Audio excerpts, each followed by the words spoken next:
Light आणि पाणी लागणार हाय, हक्काचं संडास होणार हाय. लाईट आणि पाणी நீங்களும் சப்போர்ட் பண்ணணும்.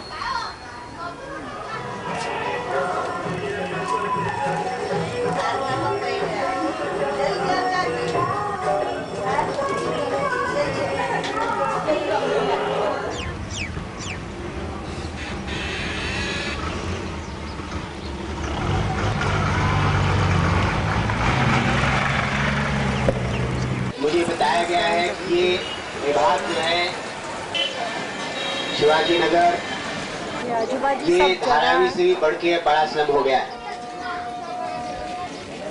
और इसलिए ऐसे जगहों पे जो नागरिक सुविधाएं हैं वो महापालिका की तरफ से उपलब्ध करवाई जाती है।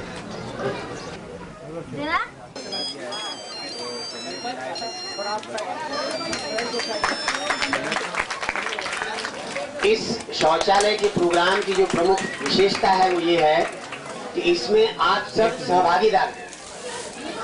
ये ऐसा नहीं है कि पालिका ने बना दिया और उसके बाद उसको देखने वाला कोई नहीं है। इस शौचालय की बनाने में जब हम इस तरह के शौचालय बनाते हैं तो उसमें सबसे बड़ा काम ये होता है कि प्रत्येक कुटुंब जो इस शौचालय का उपयोग करेगा वो हर कुटुंब 100 रुपए अपनी तरफ से अपना कंट्रीब्यूशन समझ के, योगदान समझ के देता है।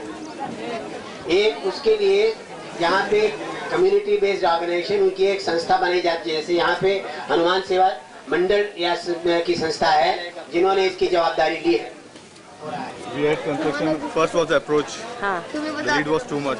After the people living around, like every alternative work used to be closed because some reason or the other. People living around, like they didn't want the work to go. Someone wanted to put ladi in front of their house, and because of that, the work won't happen on time. That's the reason. And before we started the work, there was a septic tank, and we had a major problem demolishing it and removing the sludge, and we were having problem from the BMC also because they were not giving the trucks to remove the sludge and all. Initially the project was delayed because of that. After that we tried, did our level best to finish it. मैं समझता हूँ कि अभी तक बहुत families ने इसके बारे में योगदान दिया है। कुछ को तो हमने अपने हाथ से यहाँ पे उनके आई कार्ड दिए और उस आई कार्ड के बगैर आप शौचालय का उपयोग नहीं कर सकते। मैं सभी नागरिकों से, यहाँ रहने वासियों से यही अपील करूंगा कि वो अपने अपने आई कार्ड बनवा लें और इसमें जो 100 रुपए लिए जाते हैं उसके 2 कारण। एक तो ये है कि इससे आपको लगे कि आपका ये शौचालय आपका है, दूसरे उसकी जो साफ सफाई करनी है और उसका जो मेंटेनेंस करना है। मैं समझता हूँ कि इस तरह से जब शौचालय बनाए जाएंगे और आप देखेंगे कि कितना टिप टॉप शौचालय है, 10-15 लाख की लागत लगा के बनाया गया है।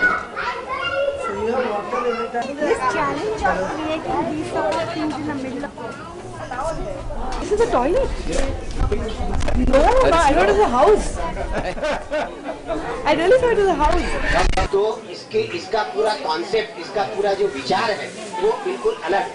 उसमें लेडीज के लिए 4, जेंट्स के लिए 4, नहाने के लिए अभी सुविधा है, बच्चों के लिए भी 3 सीट्स बनाई गई हैं और वो अलग तरीके से जिससे बच्चे हैंडल पकड़ के बैठ सके, उठ सके, इस तरह से इस ढंग से बनाई गई हैं कि जो आप अपने घर में भी शायद इतनी अच्छी तरह से नहीं बना सकेंगे, ऐसी सुविधा दी गई है। शौचालय में तो अगर आपको अपने घर में सुविधा हो सके तो ये सबसे अच्छी बात है, लेकिन इस तरह के बस्तियों में हर घर में ऐसी सुविधा कर पाना बहुत मुश्किल होता है और इसीलिए हमको इस तरह के सार्वजनिक शौचालय बनाने पड़ते हैं। लेकिन वो शौचालय अच्छे बने जो कि कई सालों तक चल सके। वहाँ पे हमने यहाँ पानी की व्यवस्था की हुई है, यहाँ लोकपिट की व्यवस्था की हुई है जिससे कि वो उसकी साफ सफाई बनी रहेगी। आपको मालूम है कि इस वर्ल्ड बैंक के प्रोग्राम में इस तरह के कई हजार शौचालय बनने की सिफारिश है। उसमें से 320 शौचालय अगले दिसंबर तक, मतलब आने वाले दिसंबर तक पूरे हो जाएंगे। और जैसा कि जोगिन साहब ने भी बताया, 1 अगस्त से, आने वाले 1 अगस्त से, 1 तारीख से हर तीसरे दिन एक शौचालय का उद्घाटन किया जाएगा। और इस तरह से अगले 3 महीने 4 महीने में आप देखेंगे 320 शौचालय मुंबई के विभिन्न बस्तियों में बन जाएंगे।